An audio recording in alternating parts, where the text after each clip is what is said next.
শুভ সকাল বন্ধুরা। লাঞ্চের থালি নিয়ে চলে এলাম। কি রান্না করেছি, গরমকাল পড়ে গেছে। এখন তো রান্নার চিন্তা যে গরমে কি খাওয়া যায় হালকার মধ্যে, সেটা একটা বিশাল চিন্তা। তার জন্যে করে নিয়েছি দেখো, গরম গরম ভাত, একটু রাঙালু সেদ্ধ দেওয়া আছে। আর করে নিয়েছি দেখো নিম পাতা। এখন তো শুক্তো নিম পাতা এইগুলোই খেতে হবে। আলু সিদ্ধ দিয়ে নিয়েছি, তার সঙ্গে নিম পাতার সঙ্গে আলু সিদ্ধ মেখে নেব।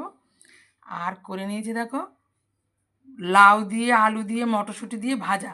মটরশুঁটি তো এখন প্রচুর রয়েছে ঘরে, নষ্ট হয়ে যাবে। এখন আমি যাতে তাতেই দিয়ে দিচ্ছি মটরশুঁটি, খেতে তো হবে না তো, নষ্ট হয়ে যাচ্ছে। আর করে নিয়েছি দেখো পাঁচ মিশুলের ডাল। আমার কর্তামশাই অনেক দিন এনেই রেখেছে, তা আজকে করে নিয়েছি পাঁচ মিশুলের ডাল, একটু আদা বাটা টাটা দিয়ে করে নিয়েছি। আর দেখো রঙিন খাবারের মধ্যে পাঁপড় ভাজা।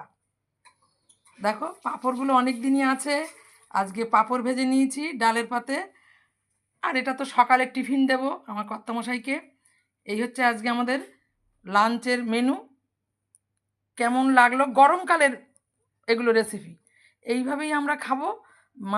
মাছ আমার ঘরে আছে, কিন্তু ওই মাছ আমি রেগুলার মাছ খাই না। একদিন খেলে না পরের দিন আমার ইচ্ছা হয় না মাছ খাই বা মাংস